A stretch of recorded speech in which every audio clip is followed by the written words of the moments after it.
Cinta yang hilang. Di masa lalu, sebelum dunia berubah, sebelum tanah dan air kehilangan jejaknya, di sebuah tempat yang kini hanya tinggal kenangan, ada sebuah kisah cinta yang tak pernah terlupakan. Di daratan Malin, hiduplah seorang pangeran gagah dan perkasa, seorang pemuda dengan hati yang membara dan keberanian yang tak tertandingi. Di kejauhan, di muara Sungai Bian, berdiri Pulau Walinau, pulau legenda yang konon dihuni para bidadari. Suatu hari, sang pangeran mendengar bisikan angin tentang kecantikan seorang bidadari di pulau itu. Sejak saat itu, hatinya tak lagi tenang. Setiap malam, bayangan sang bidadari menari-nari dalam pikirannya. Aku harus menemuinya, Bisik sang pangeran dalam hati. Namun, Pulau Walinau bukan tempat yang bisa dijangkau dengan perahu biasa. Maka, ia memanggil Raja Wali raksasa, burung yang menjadi sahabatnya sejak kecil. Dengan kepakan sayap perkasa, Raja Wali itu membawanya terbang menyeberangi laut menuju Pulau Bidadari. Setiap kali ia datang, angin bertiup lebih lembut, bulan bersinar lebih terang. Dan di tepi pantai Walinau, ia bertemu sang bidadari. Kau datang lagi? Kata bidadari itu tersenyum malu. Bagaimana aku bisa tidak datang? Hatiku tertinggal di sini. Jawab pangeran dengan tatapan penuh cinta. Namun, kebahagiaan mereka tidak bertahan lama. Cerita tentang pertemuan mereka akhirnya sampai ke telinga orang-orang di kampung. Mereka berbisik, bergunjing, hingga amarah mulai menyala. Siapa lelaki asing itu? Seru seorang tetua dengan wajah penuh kecurigaan. Dia dari tanah yang jauh. Kita tidak tahu siapa dia. Sahut yang lain. Tak butuh waktu lama sebelum orang tua bidadari mengetahui semuanya. Mereka merasa dipermalukan, merasa telah membiarkan seorang asing mencuri hati putri mereka. Anak kita sudah jatuh dalam pesona orang luar, Kata sang ayah dengan suara bergemetar. Kita harus menghentikannya. Mereka pun sepakat, jika pangeran datang lagi, ia tidak akan kembali dengan selamat. Sore itu, langit mulai memerah. Seluruh penduduk kampung bersembunyi di balik pepohonan, menanti dengan senjata di tangan. Mereka tahu pangeran selalu datang menjelang malam. Dan benar saja, beberapa jam kemudian di kejauhan terdengar suara angin kencang.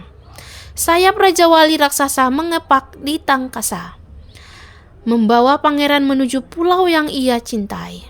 Begitu kakinya menyentuh tanah, puluhan orang keluar dari persembunyian mereka. Mata mereka penuh amarah. Tangkap dia! Teriak seseorang. Pangeran terkejut. Ia mencoba melawan, tetapi jumlah mereka terlalu banyak.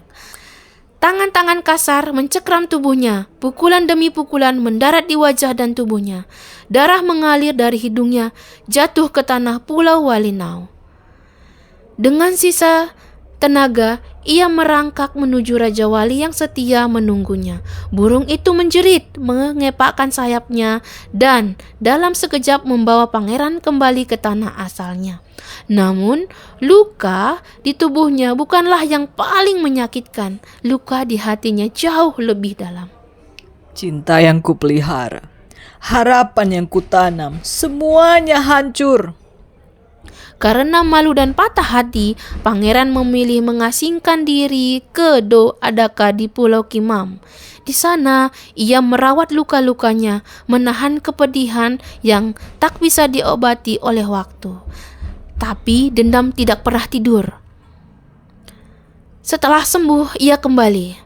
Namun kali ini bukan sebagai seorang pangeran yang mencari cinta.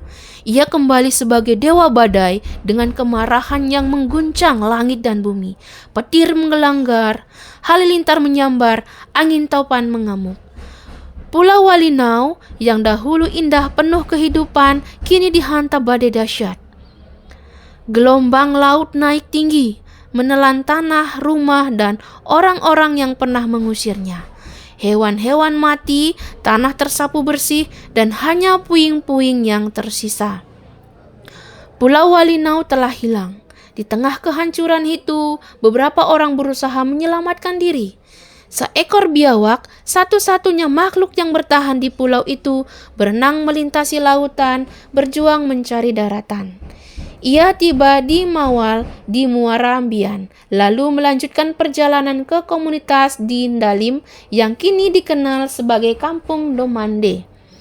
Sementara itu, seorang perempuan bertahan di tengah gelombang, berenang menuju daratan tepi barat Sungai Bian, menetap di Kampung Wambi.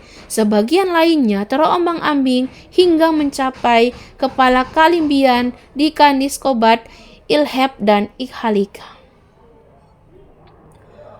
Pulau yang dahulu penuh cinta kini hanya tinggal kenangan.